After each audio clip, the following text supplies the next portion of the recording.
El diablo y el estafador. Sucedió hace tiempo, yo era solo alguien más que necesitaba dinero, por eso tuve que pensar en algo. Finalmente la mejor idea que se me ocurrió en ese momento fue lo que decidí hacer a pesar de que era algo poco ético. Había otras formas de hacer dinero, lo sé, pero eran más complicadas, sobre todo para mí que casi siempre fracasada en todo. Así que me volví un estafador, un mentiroso, para sacarle dinero a gente lo suficientemente fácil de engañar. El plan era simple: hacerme pasar por un enviado y siervo de Satanás, para enseñar a las personas a realizar sus propios pactos satánicos a cambio de sumas de dinero. Me preocupaba que me demandaran, pero tenía que intentarlo, así que leí un poco sobre magia negra en internet, e inventé mis propios métodos para realizar pactos con el diablo. Mi conciencia me decía que eso no estaba bien, mientras yo pensaba que no importaba, además otros lo hacen. Cuando finalmente comencé me sorprendió lo fácil que fue engañar a muchas personas. Había tantos crédulos que querían hacer un pacto satánico. Estaban desesperados por dinero, fama o sueños imposibles. Con el tiempo logré quitarles mucho dinero. Yo me aseguraba de actuar bien para que no se dieran cuenta que estaban confiando en alguien que ni siquiera creía en la existencia de Satanás. Tuve buena fortuna porque casi nadie pudo ponerme una demanda. Algunas veces la policía no se tomaba en serio este tipo de estafas. De todas formas siempre lograba escapar de cualquier problema relacionado con esas estafas. Después el negocio se hizo costumbre y ya no sentía culpa por lo que estaba haciendo. Hasta que llegó esa terrible noche, ocurrió algo que yo jamás hubiera imaginado. No lo podía creer, no podía ser real, pero parecía muy real y lo era. Nunca había estado tan asustado en mi vida, sentía un miedo increíble. Podría decir que estaba aún más asustado que cuando casi muero en un accidente. Primero había sentido unos escalofríos, también sentía que alguien estaba cerca aunque estaba solo. Eran las 9 de la noche cuando de repente apareció esa extraña figura que se materializaba de la nada, una extraña y desagradable figura. Su cuerpo era rojizo y sus ojos negros por completo. Se desprendía un olor a azufre de las paredes de mi casa. Yo estaba paralizado del susto. No lo podía creer, mi corazón se aceleró, no pude hablar o correr y fue entonces que ese ser me dijo: "Así es como me imaginabas". Espera, ya sé, y le salieron unos cuernos de pronto. Ahora sí, ¿verdad? Yo seguía sin poder reaccionar y de nuevo con su voz de ultratumba me habló, diciéndome que le tenía que contestar. Lo decía enojado.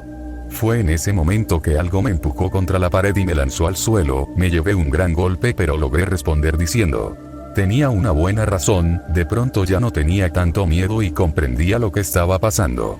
El mismo demonio me dijo: tú sabes que no. Intenté levantarme y él estaba más cerca. Tu alma ya es mía, ¿la quieres recuperar? ¿O prefieres sufrir ahora y también luego de la muerte? ¿Qué debo hacer? Sacrifica a uno de tus seres queridos para mí. Yo estaba angustiado, pero no porque no fuera capaz de hacer lo que me pedía, sino por otra razón.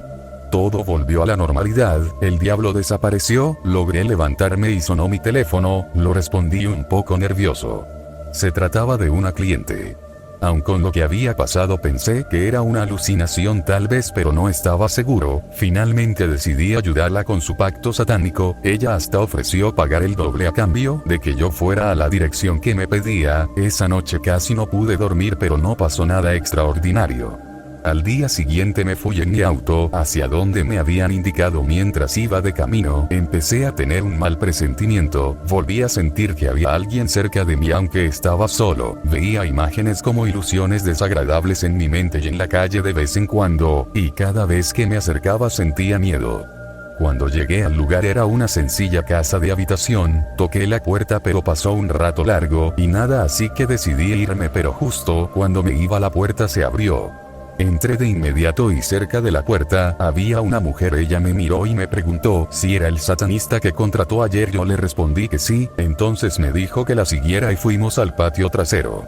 Yo traía todo lo necesario y comenzamos. Mientras hablamos y preparaba su supuesto pacto satánico, tuve una idea. Pensé que si mi encuentro con el diablo fue real, la podía matar a ella y ofrecerle como un ser querido. Estaba pensando mucho, hasta me equivoqué un poco en lo que hacía. Cuando ya estaba terminando iba a cobrarle y le pregunté si tenía dudas. Ella se quedó un momento en silencio y luego me miró con odio y de repente gritó: maldito seas. Iba a responder algo pero ella se empezó a desfigurar y desapareció. Satanás volvió a aparecer frente a mí y me dijo: Diablo 123, acabas de ver a la que fue hace mucho una de tus clientes, pero no pudiste reconocerla ahora. No tienes que matarla, ya estaba muerta y no te preocupes, solo me burlaba de ti. Ya sé que tú no tienes ningún ser querido, son tantos los que quieren venderme su alma, qué triste verdad. Vendré por ti pronto, mientras tanto aún en vida, te voy a atormentar. Luego gritó y desapareció. De pronto estaba frente a mí un animal. Era un macho cabrío. Este empezó a atacarme, yo logré llegar a la calle y pedí ayuda. Las heridas que me provocaba aquel extraño animal eran dolorosas, pero veía pasar a la gente y nadie me ayudaba, parecía que nadie podía verme o escucharme. Al fin terminó aquel tormento y regresé a casa. Desde entonces no han dejado de pasarme cosas terribles y sobrenaturales que son tortura. Se acerca el fin, lo puedo sentir, he logrado escribir esto en uno de los pocos momentos de tranquilidad que tuve y lo hago con el fin de que esto sirva de advertencia para que otros comprendan que no se debe jugar con lo sobrenatural. Cuando me metí con el demonio le di el control de todo mi ser sin saberlo. El cuadro del diablo. No sabría cómo caractular este manuscrito, ¿acaso es una nota? ¿Un diario o libro íntimo? No lo sé, pero lo que sí sé es que todo esto corresponde a los espeluznantes sucesos ocurridos recientemente en mi vida. Jamás creí que los accidentes podrían convertir la vida de tantas personas en un horror, y es que me encuentro aislado de todas las personas que conozco, mi familia, mis amigos y toda persona allegada a la mía. Tiembla mi mano, mis labios, de hecho todas las extremidades de mi cuerpo y alma al contar esta historia. La demencia que me ha introducido el destino ha conseguido superar los límites de mi conciencia en tan poco tiempo que ya no puede soportarse. No existe ni se lograría imaginar una desgracia más atroz con la que culminó mi gualicho, mal ojo o la sucesión de simples actos de mala suerte. Simple. Falacia absoluta. No hay nada de simple ni siquiera de real en el lado generador de penas y difuminador del sano juicio que me ha acompañado en las últimas horas. Verán, siempre fui una persona extrovertida y muy suelta socialmente, pocas veces me invadió la timidez o la vergüenza de expresar mis pensamientos ante alguien. Entre otras formas de mi ser, esta sería la segunda más destacable y marcada. La primero, y la que más atañe a esta historia, es el escepticismo al que me he aferrado durante toda la vida, pues he oído millones de relatos y cuentos sobre fantasmas, pero ni una sola vez siquiera se me presentó uno en ningún sentido. Creo que se debe a eso que nunca le tuve miedo al ébano solitario que posaba en mi casa cuando de niño mis padres realizaban viajes de negocios y al no estar presente mi hermana tampoco, quien aún no había nacido, la única presencia que podía hallarse en ella era, además de la niñera, la mía. La soledad en que me dejaban mis padres se desvaneció al nacer mi hermana Sofía. Mi madre abandonó su puesto de trabajo en la inmobiliaria y mi padre por su parte logró llevar sus viajes al mínimo. Cenábamos todos los días entre las 9 y las 10 y luego dormíamos en 2 habitaciones, en una mis padres y Q3 en la otra Sofía y yo. Una tarde, semanas después del segundo cumpleaños de Sofía y poco antes de la súbita muerte de mi padre a causa de una afección cardíaca, recuerdo el cuento de terror que más impacto generó en mis sentidos, El cuadro del diablo, como la tituló mi madre, quien sabía que las historias de terror me fascinaban a pesar de haber crecido como un obstinado escéptico. Recuerdo, ahora más que nunca, que esa noche llovía y particularmente en cada uno de los ventanales podía verse una escena románticamente brillante. Infinitas cantidades de gotas se desplazan aleatoria y uniformemente por el vidrio. El relato trataba brevemente sobre un niño que encuentra en el cordón de una vereda un cuadro precioso con la imagen de un niño de ojos celestes y cabellos blondos sosteniendo un terrier a un cachorro. El niño se apropia del retrato y lo lleva a su casa. El asunto se tornaba fantástico en el momento en que este chico descubre que está maldito y que a las 12 de la noche el cuadro se desfiguraba mostrándose la figura del mismísimo Lucifer en él. Lo aún peor era que al deshacerse del retrato caían sobre él maldiciones que conllevaban al brutal asesinato de toda su familia. El cuadro del Q4 Diablo rompía cualquier barrera del horror. Me fascinó la historia, por cómo había sido expuesto por mi madre, tanto fue la vehemencia de mi fascinación por ella que la conté millones de veces a toda persona que conocí en la infancia. Con toda seguridad puedo decir que en esa época moría por ser escritor de novelas de terror hasta que mi vocación hacia el automovilismo y la mecánica terminó acarreándome a mi profesión actual. Ya han pasado 20 años desde el fallecimiento de mi padre y tan solo un mes desde el entierro de mi madre, quien sucumbió a causa de una larga lucha contra la enfermedad del cáncer. Mi hermana se casó hace 2 años y tuvo un bebé hace 2 meses y medio con Gabriel, un empleado bancario y novio de ella desde casi media década. Gabriel invitó a Sofía a vivir en su casa desde el matrimonio, quedando la casa únicamente habitada por mi madre y yo. Luego de su muerte me dediqué a acomodar las pertenencias de quien dio luz a mi vida en el ático en cajas junto con las de mi padre, y no fue ni hace unas horas en que la nostalgia manifestada por su ausencia me hizo revisar las pertenencias de ambos, observando fotos que hacía décadas no veía y demás cosas. De alguna manera logré conmocionarme ante estos recuerdos, y lloré como un niño malcriado al que lo comienzan a castigar. Lloré desconsoladamente, mientras miraba estos viejos recuerdos, hasta llegar a la última de las cajas, que pertenecían a las de mi padre, la cual se encontraba en el rincón más lejano del ático, y en el fondo de ella se veía el marco de un cuadro dado vuelta. Lo tomé y al darlo vuelta sentí esa sensación de escalofrío que todavía siento. En el cuadro se representaba la imagen de un niño rubio de ojos marrones y sollozos quien sostenía con sus brazos a un gato negro de manchas blancas, y en el piso se encontraba un anciano en pose difunta, lo cual demostraba la causa del llanto del niño. Mientras lloraba yo también, pensé en el Q5 peculiar parecido que había en mi imagen con la del niño sufriendo. La pérdida y esa sensación que me dejaba el retrato evitó seguir fluyendo el océano de lágrimas que nacían de mi plañir. Al mismo momento en que me puse de pie, sujetando el marco, la puerta del ático se cerró y comencé a sentir miedo. No estaba oscuro y ni siquiera en la penumbra más tenebrosa, y siendo un niño había sentido un pavor de tales dimensiones. Al instante utilicé mi razón para culpar al viento del hecho, y volví la mirada hacia el cuadro. Lo observé unos segundos y vino a mí la tenebrosa idea de aquel viejo cuento que encantó prácticamente toda mi infancia, El cuadro del diablo. Intenté reírme de mi propio pensamiento, pero la risa no me salía, simplemente no podía sonreír aunque quería hacerlo, y recordé un detalle de aquel relato. El retrato del diablo no podía mantenerse boca arriba. Si uno lo dejaba con la imagen puesta arriba, al desviar la vista aunque fuera por unos segundos el cuadro permanecía siempre boca abajo, de hecho como yo lo había encontrado en la caja. Proseguí entonces a realizar la prueba. Salí del ático y me dirigí a la cocina, lo apoyé sobre la mesa y lo coloqué mostrando la triste imagen hacia arriba. Desvié la vista durante un instante y cuando volví seguía ahí, igual que antes, sin cambiar de posición ni nada de lo que lucía la historia. Recordé entonces la otra gran regla: a las 12 de la noche la pintura se difamaba y se realzaba en ella la imagen de Satán. Comencé a titiritar conmigo mismo sabiendo que eran cerca de las 12. Fui hasta mi habitación y observé que en el reloj figuraban las 11:40. En ese instante mi corazón se disparó. Volví corriendo a tomar el cuadro y cuando llegué a la cocina nuevamente me quedé estupefacto. La pintura se encontraba con la imagen hacia abajo. El cuadro ocultaba el saturnino y bruno escénico contra la mesa. Casi me desmayo del choque que generó la epifanía. Por primera vez en mi vida veía algo sobrenatural y no podía haber entrado alguien ni nada por el estilo, ya que no había transcurrido ni un minuto desde que lo dejé hasta que volví. Intenté la prueba nuevamente, casi sin tocar el retrato, temblando, susurrándome que no podía ser. Lo di vuelta. Me dirigí hacia la habitación. Conté hasta 10 y al volver ahí estaba otra vez. Se había dado vuelta solo.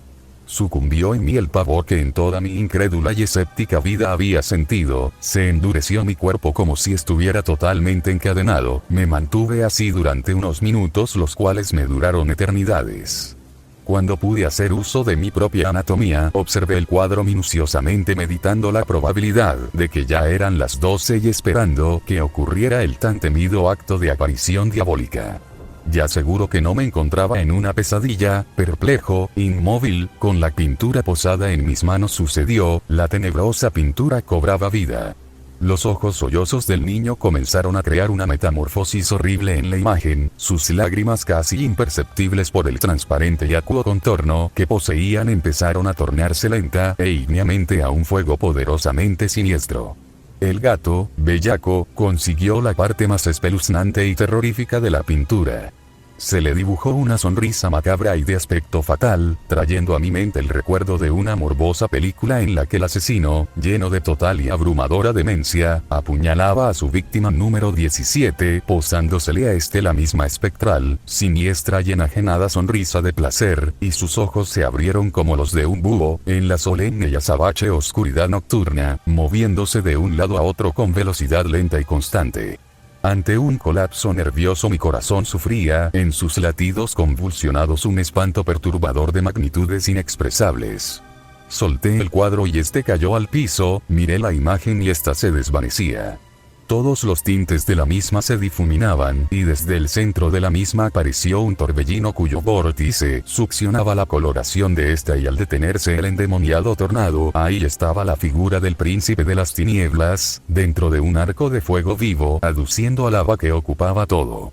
En la pintura se observaba su ovalada cara completamente roja escarlata y con la cuenca de los ojos estiradas tan horizontalmente que parecía que provenían desde su nuca, y sus pupilas, finas, verticales, casi las del felino, eran celestes y posaban la vista sobre mí. No tenía nariz, ni orejas, ni boca, solamente lo que describo es lo que había en el cuadro del diablo. Aterrorizado, poseído del miedo mismo que me provocaba, salí corriendo a la calle en total estado de shock, y cuando me retiraba a toda prisa, escuché un grito horrible de un niño que parecía tener el pulmón de un atleta de 20 años. Al girar pude comprobar que dichos gritos provenían del mismo cuadro, y este comenzó a girar a toda velocidad como un tornado sobre el suelo. No dudé en voltear y seguir mi despavorido exilio. Marché a toda prisa durante un tiempo que no fui capaz de contar, hasta que al llegar a una esquina en la calamidad del trayecto, reconocí esta inmediatamente. Me hallaba a pocos metros de la nueva casa de mi querida hermana Sofía. Al encontrarnos en la puerta, su aspecto de serenidad armoniosa se tornó en menos de un segundo por otra, mucho más adecuada a la mía, de profunda sorpresa y susto. No me atreví a contar los alucinantes acontecimientos, y me vi inducido a decirle que acababa de tener una disputa en la calle, lo cual no pareció creerse. Luego de calmarme evité darle detalles de mi reciente calumnia, y me quedé desplomado en el salón de estar. Sin dormirme en absoluto, me postré durante varios minutos mientras ella atendía a Pablito, mi recién nacido sobrino primerizo, y cuando mis nervios incitaban a calmarse en una insignificante medida al menos, sin poder serenarse nunca más por completo, bajó ella de las escaleras con niño en mano y me comentó que en la casa nos hallábamos solos, su marido acababa de salir hacía un rato, el cual no volvería hasta el otro día. Entonces procuré ocultar lo máximo posible mis agitaciones mentales, mostrándome falsamente sereno en el semblante. A todo esto ella estaba a las corridas con la cena y el niño pidiéndome que le sirva de ayuda. Dudé un instante, pero accedí al pedido. En la medida que comencé a troquelar en pedazos una zanahoria, recordé cuán estúpido y vulgar es mi talento cocinero y me sonreí por primera vez desde la terrible visión.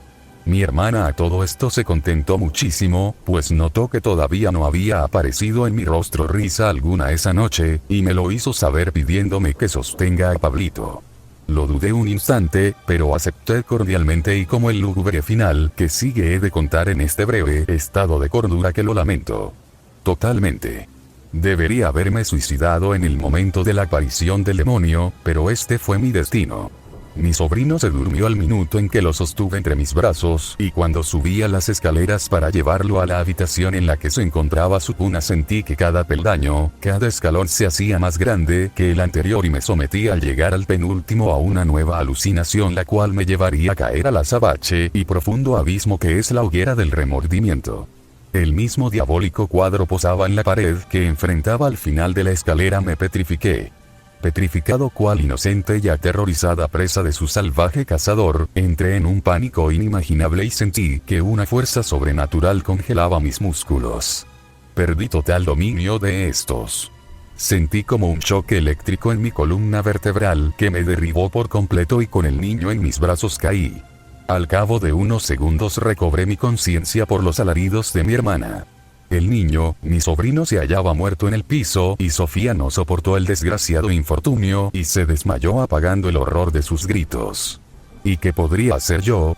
La maldición del cuadro me seguía a donde quiera que vaya. La desgracia y el infortunio me acorazaban, me acechaban, la tranquilidad propia de una vida rutinaria culminaría y nada volvería a ser igual para el maldito, o sea, para mí.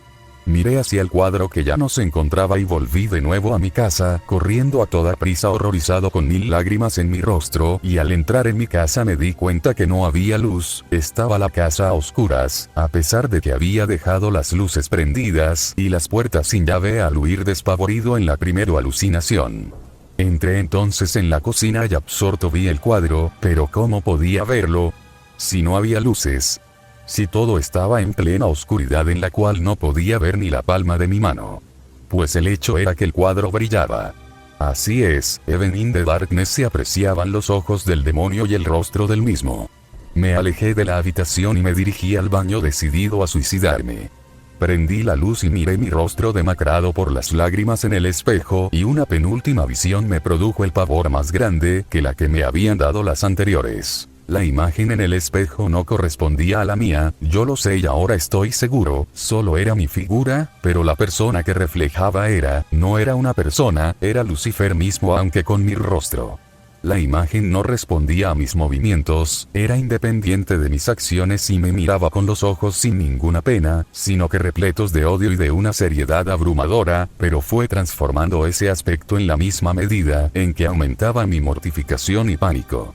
Su cara, mi cara en el espejo empezó a dibujar una sonrisa horriblemente maquiavélica. No tuve duda alguna que era la misma que tenía el gato del cuadro y terminó riéndose a carcajadas de mis desgracias. Rompí el espejo de un puñetazo, tomé uno de los fragmentos del mismo y me dirigí al maldito ático en donde todo comenzó. Logré calmarme para poder escribir esto con total cordura y conciencia y al terminar destruir mis venas con el mismo fragmento. Pero no pude aguantar, hace ya varios párrafos mis venas empezaron a desangrar y ahora sé cómo describir eso, es mi nota de suicidio. Con decoro y soledad todo termina, ojalá mañana despierte y me dé cuenta de que solo es una horrible pesadilla. Pero no lo creo, porque ahí lo veo, está a mi lado la imagen del monstruo, está a unos metros de mí y se acerca, no camina ni se arrastra, pero parece cada vez a menor distancia. Viene y se acerca, en busca de mi alma.